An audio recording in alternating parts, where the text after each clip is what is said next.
Write Night is a talk show with published authors, writers, and content creators discussing both the creative and technical sides of writing,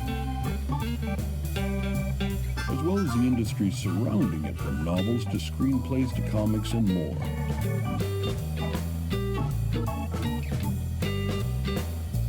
And now, here's your host, author Travis I. Sivart.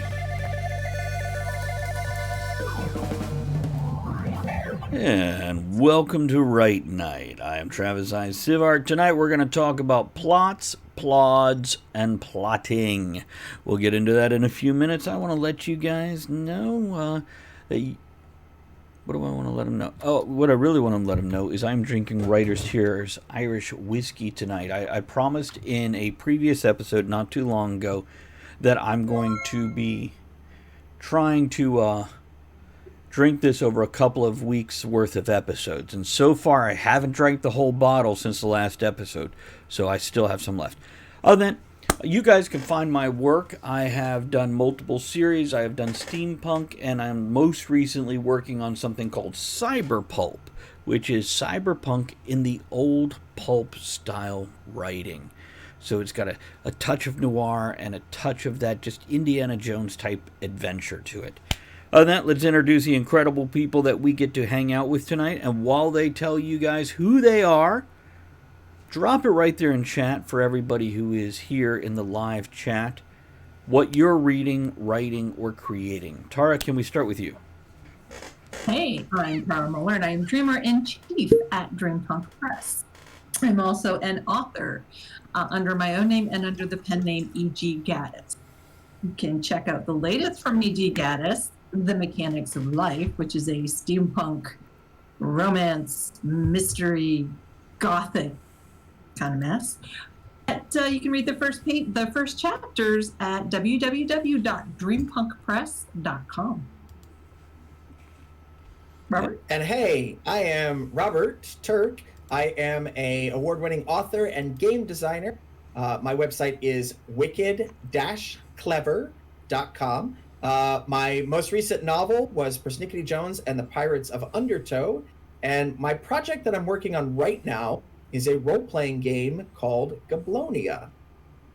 Very good. By the way, there are rewards out for me also, just so you know. You're not the only one. Now, let's see. It looks like a couple people are working on different things. Love those writing projects, guys. And just so everybody knows what we're talking about, we record this live on my Twitch stream at twitch.tv/Travis Tavern Talk.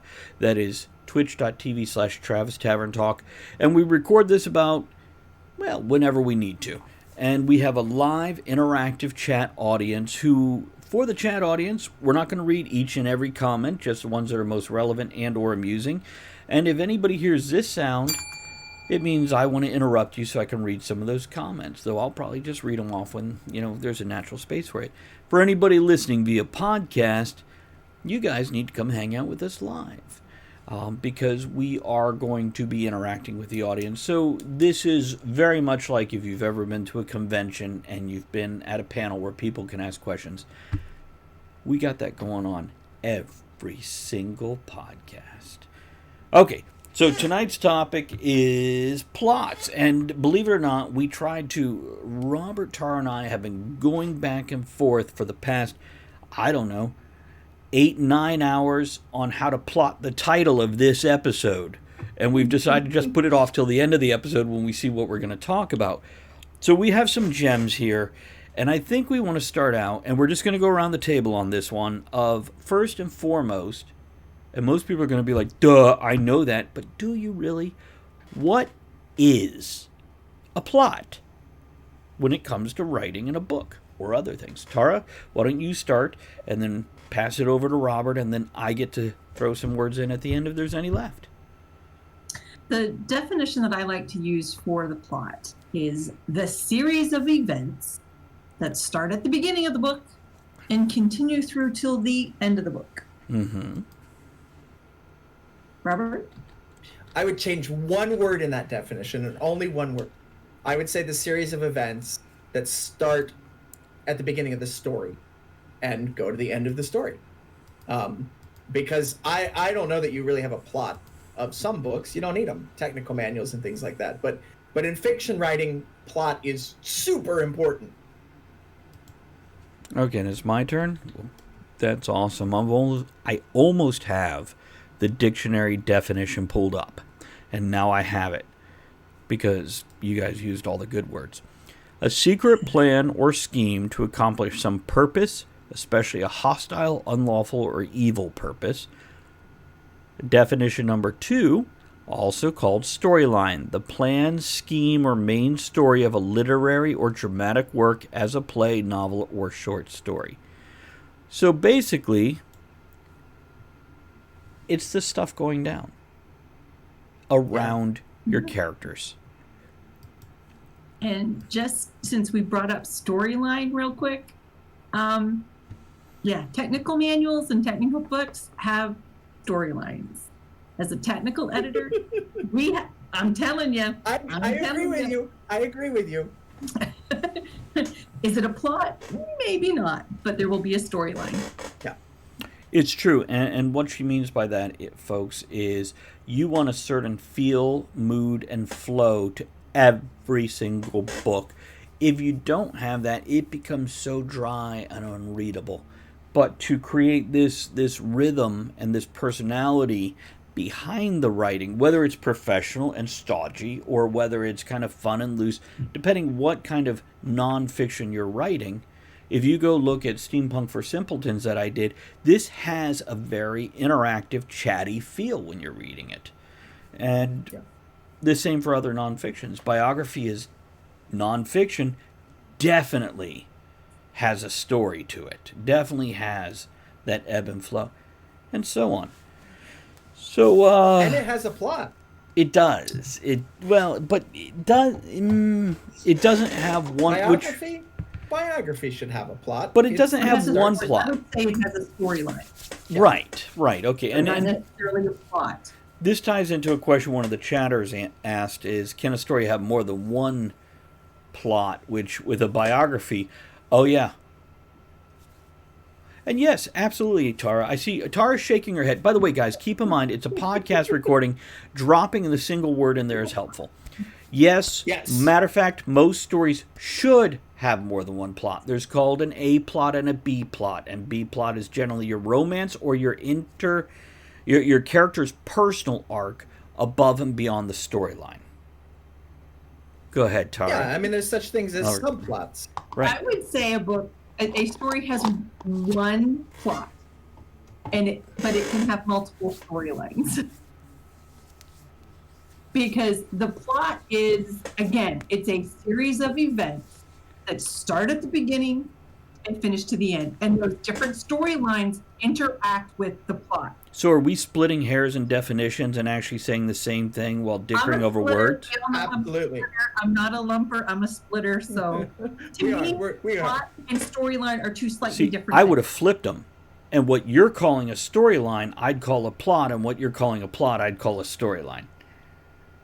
So, yeah, I think we're all agreeing here, just using different terminology. And really, you're never going to find people that agree 100%. No. Not in our industry on what it is. Yeah. So. Well, in real life also, I think it makes life a lot more interesting that we can dicker over the details and still high five at the end of the conversation. By the way, on hands, not my face this time, okay, Tara? I will say, if you are in a college English class and are asked the question, you write whatever the professor wrote on the.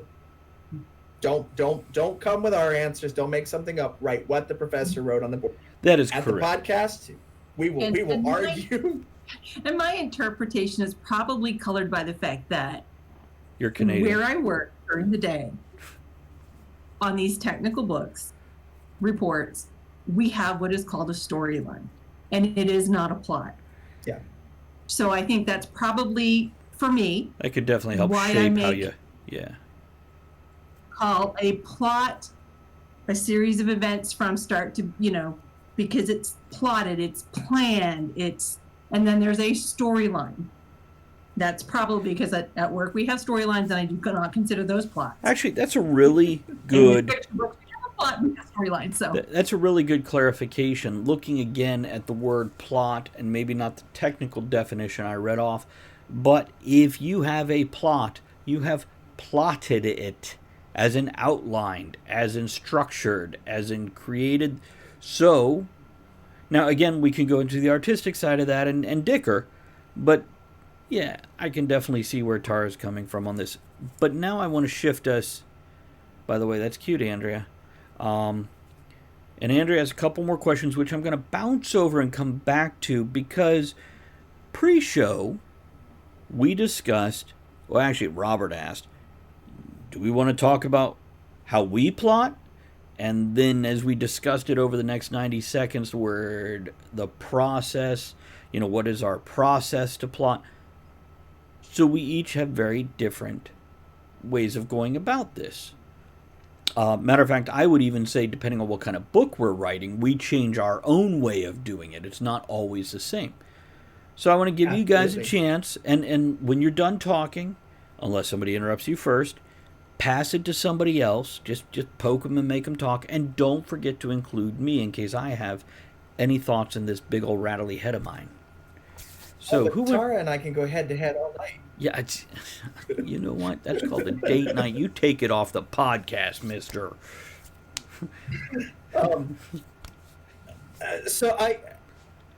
Travis brought up, I think he brought up the word outline. And I will preface this by saying that I am not usually an outliner. I actually hate outlines for my creative work because I feel it stifles the story in my head. Now, if I am writing a role-playing game adventure, which I do freelance for other people, absolutely 100%, I have to write an outline. I have to know the series of events, and it makes my job so much easier by having that. I write the outline, I get it approved by my boss, and then I fill in the spaces between that outline and flesh it all out. But when I'm writing a fiction story for myself, I tend to brainstorm, and I constantly brainstorm instead of outlining. So when I'm writing a story, I'll start with a kernel of an idea, and I'll let it simmer there, and I'll start to think, okay, what happens next? And this is what I teach kids when I go and do school visits. It's what happens next. That's how you keep your story going. You've got the events, you've got your characters. Sure, given all this, what happens next? And that's how I like to write fiction. Now, I have Post-it notes. I'm waving my hands in the air for those of you that can't see, all over my workspace. Because when I come up with an idea, or I think of something and I was like, oh, I need that back 20 pages before, I don't go add it into the story at that point. I write from the start of the story to the end of the story. I slap it on a Post-it note if I'm not to it, and I put it up on my wall so I don't forget it. Or if I'm not sitting at my desk physically writing when I come up with an idea, I add it to my brainstorming Google Doc so that my Google Doc is always changing. And it eventually becomes sort of like an outline because there's points that I want to hit on it, but they might not be in order. And it's certainly not a very detailed chapter 1. This happens. Chapter 2. This happens. ... And some authors are very much outliners. And I will go to writing conferences and conventions where that's a huge debate. That's like the biggest panel. And they call it, are you a pantser, meaning you write by the seat of your pants, which is evidently what I do, or are you a plotter, where you outline everything out and fill in the blanks? I am definitely a by the seat of my pants. I want to see how the story unfolds naturally. Tara? So I consider myself a pantser as well, because I am not a super plotter.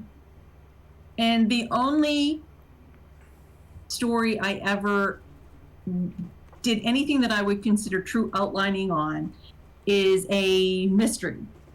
And I'm sure Travis knows what I'm referencing. It's not published yet. It's going to be published, but it's not yet. And that's because if you are writing something like a mystery where you have to have clues that have to make sense and they have to build to, you have to outline those. You have to know exactly what that clue is. You have to know exactly how it fits into the resolution of the mystery and who's involved in it. Yeah. But that is about the only outlining I did with that. Because what I usually do is kind of similar, I think, to what Robert mentioned, but a little different.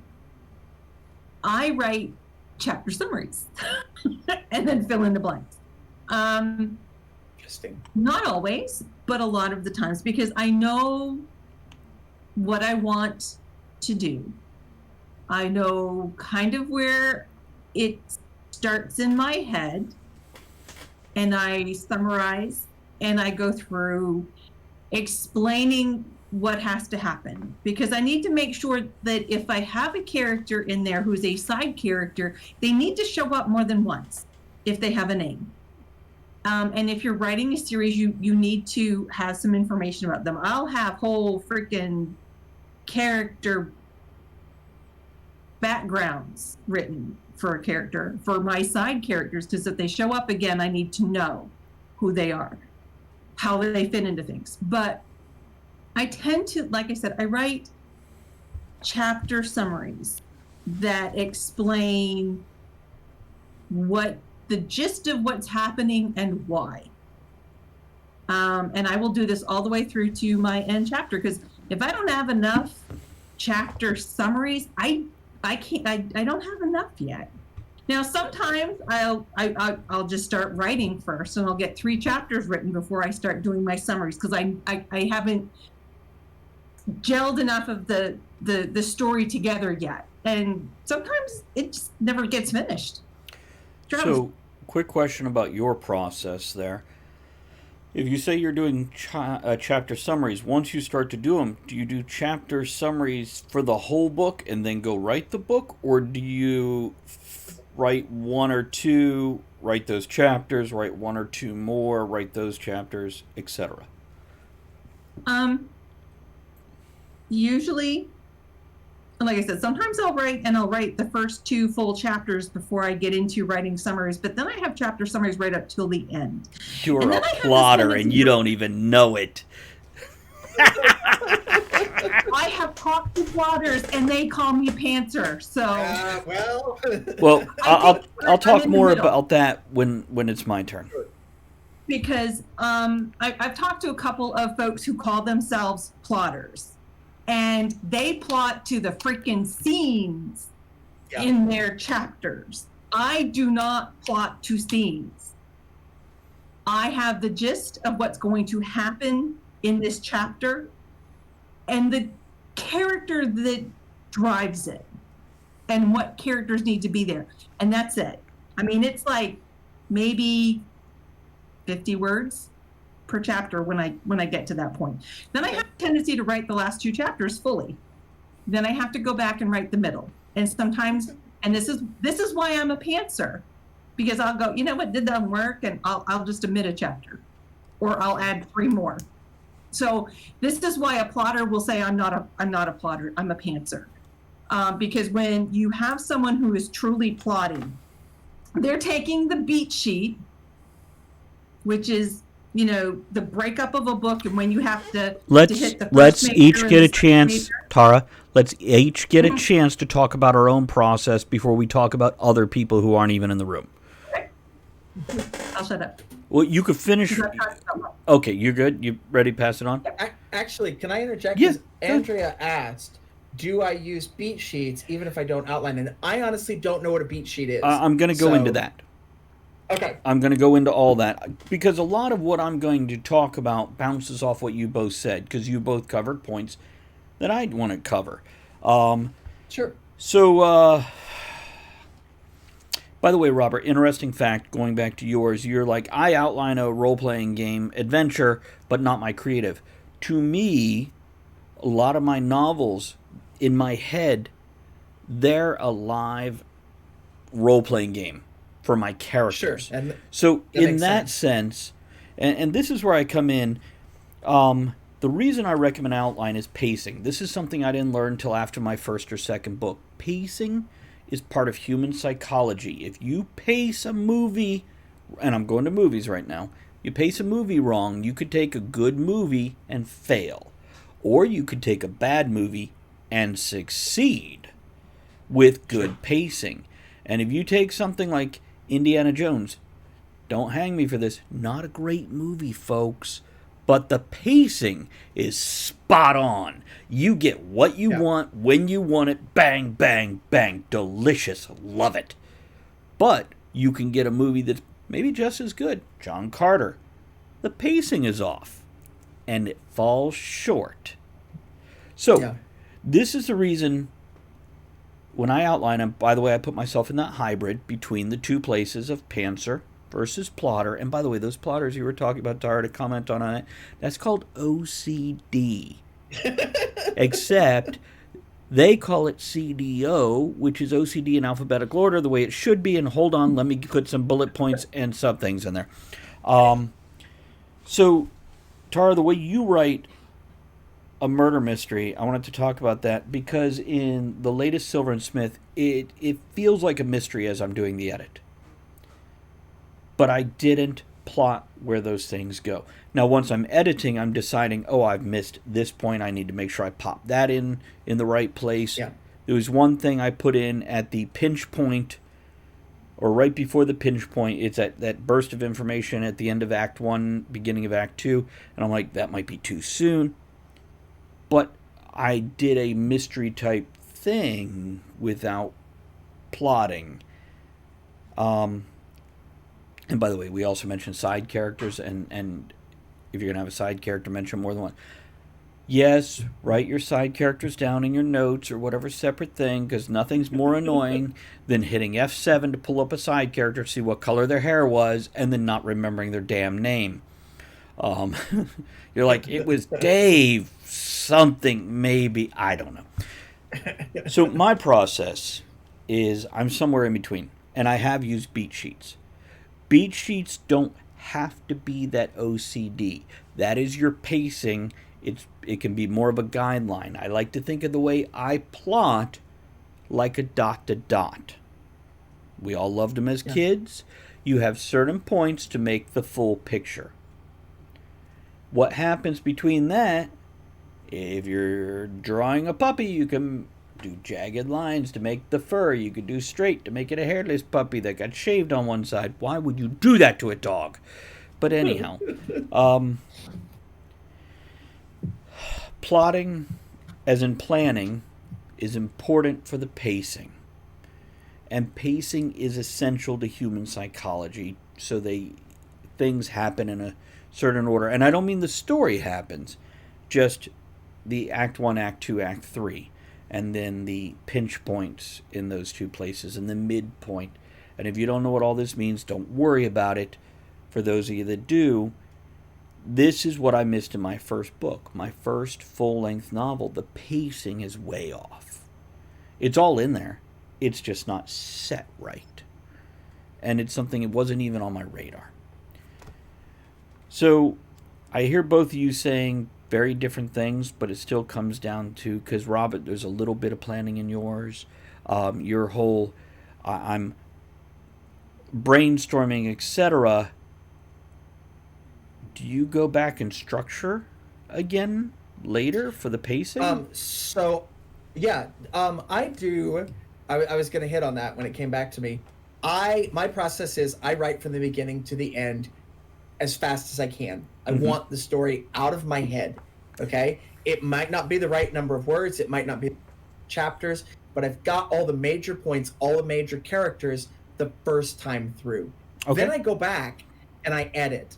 And then I go back and I edit. So I will have read a story that I write out loud, because I write out loud.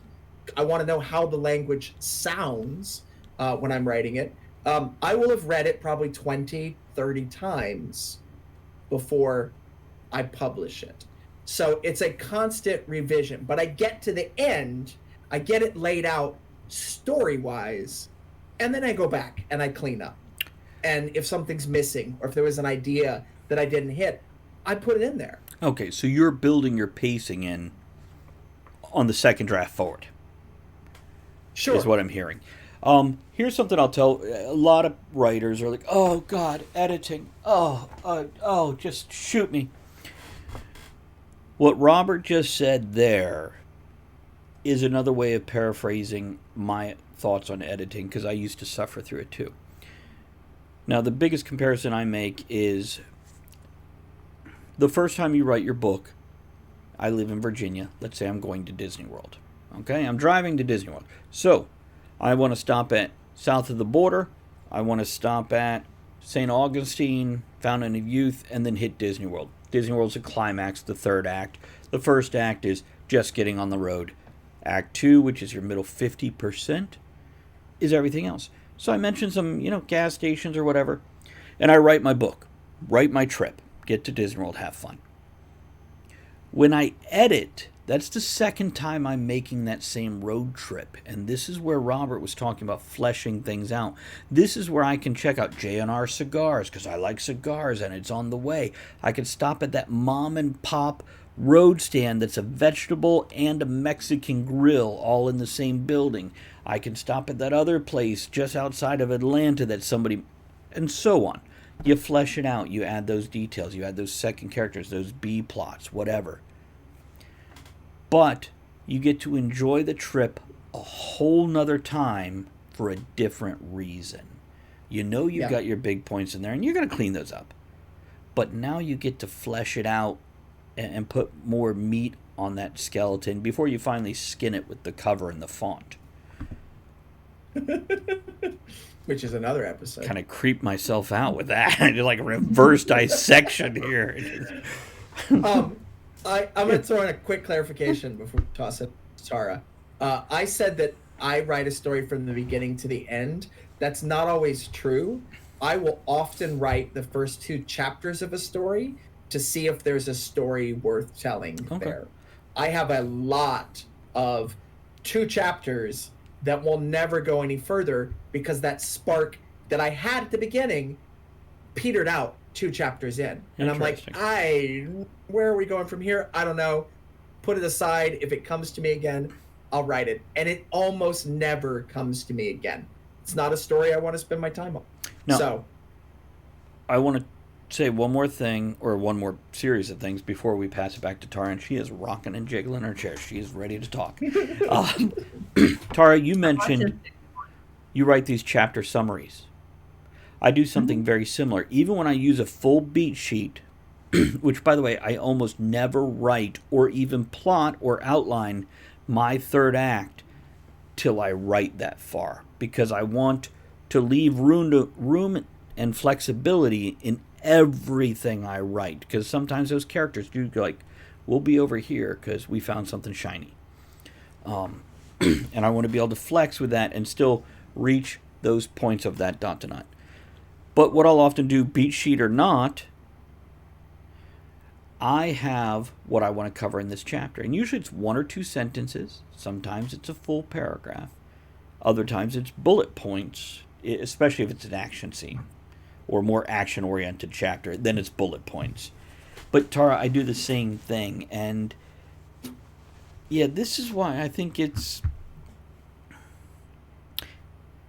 We'll repeat this at the end. The bottom line is, as long as you write your book, doesn't matter how you do it.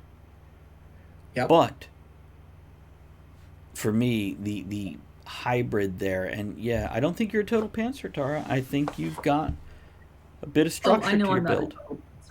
Yeah. I mean, I have written books pantsing. Started and just wrote it and got to the end. And for me, when I do that, I edit all day long. I hate editing my own stuff when I go back.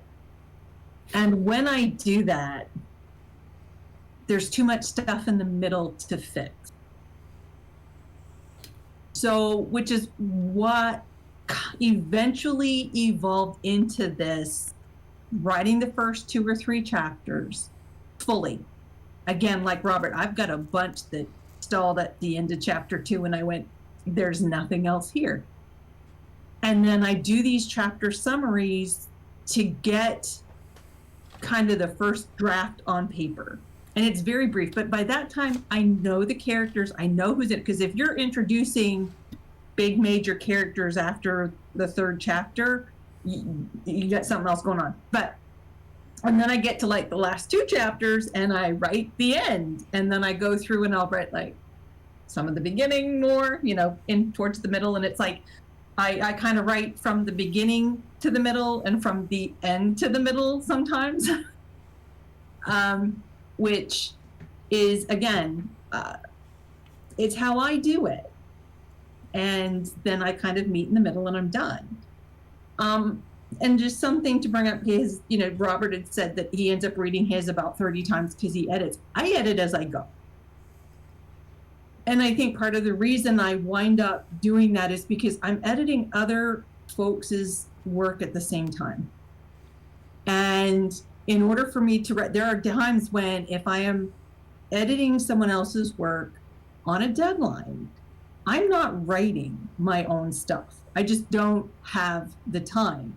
And so I end up starting from the beginning and writing and going, that doesn't work. What was this? This is crap. And editing and rewriting as I go. And I know there are folks like, oh no, you can't do it that way. You got to just write to the end. For your first book that you're going to write, yes. Start, get it finished. Yeah. However you do that, and There's you will eventually a huge book, figure out the way you do it. There's a huge difference between using editing as you go as an excuse to not continue writing versus cleaning up and actually writing the book. And getting yourself familiar with your story again. Right. There's nothing worse than being away for it so long and you go to pick up where you left off and go, where was I? Which is why I have those lovely little summaries, because that helps me get back in. Because sometimes I'll read, one chapter summary and then the next chapter summary, then the next chapter summary, and go, okay, I've placed myself back in my story, and then I go back and then I can write. Okay. And in a moment, I'm going to, Robert, if you had something to say, I'll give you a chance in 1 second. If you're good, we'll move forward. But I want to move us back to the actual plot thing. But Andrea and Trin both asked a very similar question. Andrea saying, Tara, as an editor, do you have an editor? And Trin says, who edits your stories? Asking you two in particular, because most people here know Tara is my editor. Right. So, Robert, let's start with you, because I think Tara's might go longer. Who edits your stories? So I change editors depending on what I'm working. My role-playing game editor is a gentleman named Keith Garrett. He's an amazing role-playing editor. He works for some of the big names, but he still makes time for me, and that is awesome. But that's a different kind of editing. Right. There's still a story in what I'm writing. But it's still a technical fiction, editor at the same time. It's got that technical editing too. So he has to be skilled in multiple aspects. My editor for my last book, Persnickety Jones and the Pirates of Undertow, was a librarian who does freelance editing on the side. And he turned out to be a really solid editor. I took a chance on him because he was enthusiastic about my work and wanted to do it. And I took a chance because he didn't want to charge me very much. And I was like, if I got to have another editor go over it, I'll have another editor go over it. But I lucked out. He turned out to be a very good editor. Cool. Tara? So... By the way, spoilers, there's other episodes where she mentions this. So I have Cynthia Shep is a lovely editor, and she has edited some of my stuff when I can get on her schedule. And again, that just kind of shows you how good an editor she is, that you have to get in on her schedule. And when I can't, I have used other editors. You can't see her expression Is right that now, but it's priceless. So Cynthia is an editor. Okay. If you do a search, Cynthia, Cynthia Shepp, Shepp, or her website should come up. And she has different types of editing that she will do for you. If you go to an editor and it's just one kind of edit that they offer. It's not a show about editing. Yeah. We can cover that on another show, but I want to bring us back to plot at this point in time. They were just curious if you used an editor. And sorry to cut you off, because it's interesting and it's good advice, but let's stick to what we got on our table right now. That's enough to eat without ordering editor dessert. Editor aperitifs? I don't know, editor something. So what I'm looking at here, and I want to bring us back to actual plot, and this is again one of those shows where we're like, we have 9 more minutes and I have a 4-minute outro to go through. So this is normally when we... What's that? We still got so much we can cover. I know. We always do. So what I'm saying, normally I'd be like, let's give our closing thoughts and wrap up. But, we're not going to do that at this point. We're going to go on a little bit more. So I want to talk about what makes a good plot, guys. And I'm going to answer mine first and then pass it around to you guys. And this may be, people say, the plot thickens. How's that? What's that mean for a good plot? Or the plot lives, the plot breathes, the plot is its own character. These are all things we hear. And here's what I'm going to say. The plot is your pacing, and that's why the plot is important. To make it feel natural and smooth, not contrived and chunky and predictable, as we see in so many movies nowadays, especially formulaic movies. There is nothing more delightful than getting a good heaping scoopful of a formula movie that surprises you. Yes. That is... Tara looks so doubtful like that ever happens, but it does. I'm trying to think of one. A lot of the Marvel movies did pretty damn well with it. Yes. So, yeah, they were definitely formulaic, and I will argue that all day long. They were formulaic, but they were so well put together and so well told, you forgot it was a formula and just enjoyed a piece of really good entertainment. And that's what I'm going to say.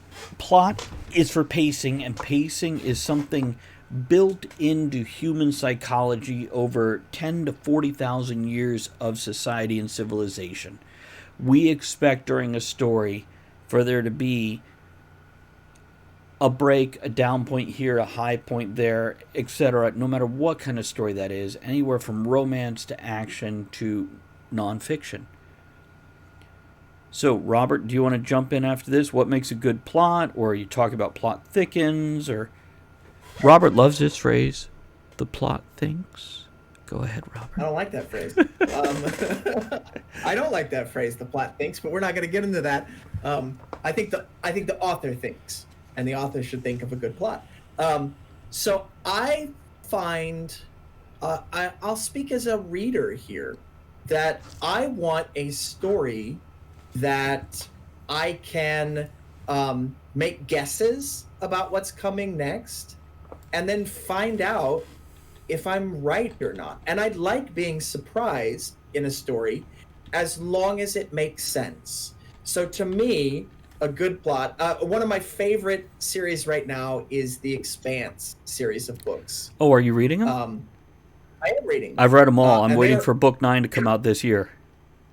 So I don't know what book I'm on, but they are great books. And I didn't think I was going to like them. I got into them on a recommendation from a friend, but they have incredible plots. Stuff happens that makes total sense in the story and the world, but I am constantly surprised by what's happening. And by the way, so they're one of those authors. They lay out this gem of one sentence that gives you so much insight and just kind of explodes your perception of that moment, that character, that interaction, or whatever. Yeah. Sorry, Robert. I just, love good writing. Right. It's excellent writing. And so for me, I think a good plot is is one that it moves you through the story, that you take a journey with the character that is believable, that you can understand, but still has the ability to surprise you and to move you. Tara? How do you do that? Oh, sorry. You just got to practice. You just got to write. You know, that's actually worth saying every episode all the time. I like to coin the phrase, or other people have coined the phrase that I repeat: learn the rules, follow the rules, break the rules. You got to practice. Yeah. And you've got to look at how other people do it. In other words, if you're going to write, how do you get better? You write and read. Okay, Tara, plot. Okay, first, I apologize if I repeat something that Robert said, because my laptop went white on me and I panicked because I know I'm the one that started the call. Luckily, it came back and it looks like you guys just kept on going. So I apologize if I'm a little repetitive of what Robert said. But if we go back to the way I define plot at the beginning, which is a series of events, start at the beginning of the story, I said the book, and go through to the end. You have a series of events, and this is the plot. Some of those, the plot, always, these events always advance the story, what you're trying to get to. They're not all bad things. They're not all bad events. They're not all detrimental to the main character. They're not all good things either, which is where you get into pacing, is you need a balance between the character succeeds, has a fallback. Succeeds, has a fallback. Has a big fallback. Succeed. And if you go in, and you can go do a search for beat sheets and find different beat sheets for the genre that you're writing, it will tell you in general what it should be. Use it as a guideline. But your plot, which are those events, are advancing your character towards the resolution at the end. And that's when you talk about side stories, side arcs, side plots, whatever you want to call them. Those are other things. Sometimes they advance the major plot. Sometimes they don't. Sometimes that's one of the big things that's getting in the way. Sometimes. Depends on the genre you're writing and the story you're writing. Sometimes they still advance the story because they advance the character in their personal story. They build that character. This is where that we teased Tara earlier, where she says there's only one plot, and we mentioned B plots. I don't do a lot of romance, but I definitely want that character arc in there.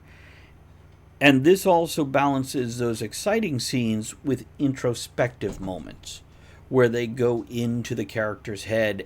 But still, you can't just have them thinking about peanut butter and jelly sandwiches unless if later that's going to come into play and be important to the story. Whatever they're introspecting about. Yes. Yeah. It has to be important to the story. By the way, flipping back to singing the praises of authors we appreciate, Corey there, that Robert is reading with the Expanse story, oh my God, this is an author I have stared and studied at how they do character introspection. Yes? What? It's two authors. It said authors. Okay. Yeah. But yeah, they are. It's a pen name. One name on the cover. Yeah, that's what I think. I don't think I said authors. I think they. I said they. Because James S.A. Corey is actually two authors and blah blah blah. But the point is, they write inside the character's head. You'll have one line of dialogue. You'll have 4 paragraphs of introspective thought. Another line of dialogue. But it doesn't break the story, and it does move it forward. It moves it forward on a very personal level, so you connect to that character. And yeah. So I remember, and I don't know if they'd still teach this in school, but when I was first taught plot and writing, and you go through all the different parts of the plot, the climax, the denouement, all of these terms, but it was a roller coaster. Yes. They drew a roller coaster on the board, and I don't know if they still teach it like that, but that's important. A tent. That you're A circus They tent. teach it like a tent. A circus tent. You have your midpoint, which is your highest pole in the tent, and then you have two other poles, which is your end of Act 1, beginning of Act 3, and then you have your beginning and end, which is your outside poles. I've seen it drawn as a circus tent. And you're just, Interesting. going up. And Yeah. up. Right. The point is, you have ups and downs, but you're always moving. Even if you have flashbacks, those are driving the story. Right. Okay, so did we get enough out to call it done and do a wrap up, or has anybody got anything they're hot for before we head for that? I think we can hit final thoughts. Tara, shall Let we me start think with of you, one. please? Pardon? May we start with you, please? Wrap up, final thoughts, recap, or say some stuff. Even pantsers need to think about plot. You got to know where you're going at some point, or you never finish your book. You never finish the story. Robert? I'm gonna agree on this one. I always, I know the points I'm gonna hit. I know how the story ends when I start writing the story. I may not outline it, but I know how this story is gonna end, and I want to see where the characters go in the journey along the way. So, however you get there, know that your plot is important, and sit down and write your friggin' book. Let's see, I guess if I got to do a recap, find your style and realize it doesn't come the first book the first time.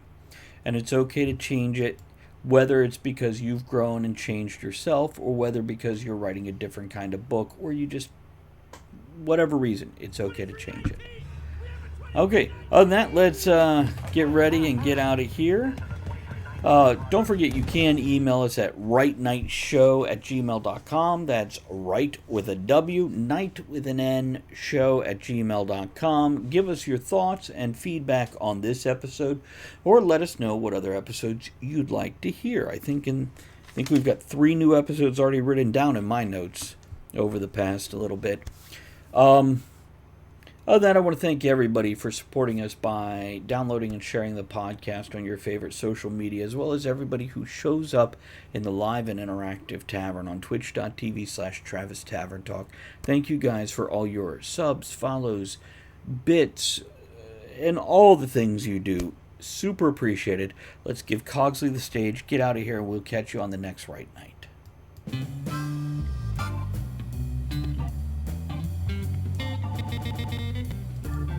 Thank you for joining author Travis I. Sivart and the other writers, content creators, and all-around amazing people for our discussion here on Write. Join us again soon, and until you do, make sure you create with passion, enjoy the journey, and remember, every night can be right now.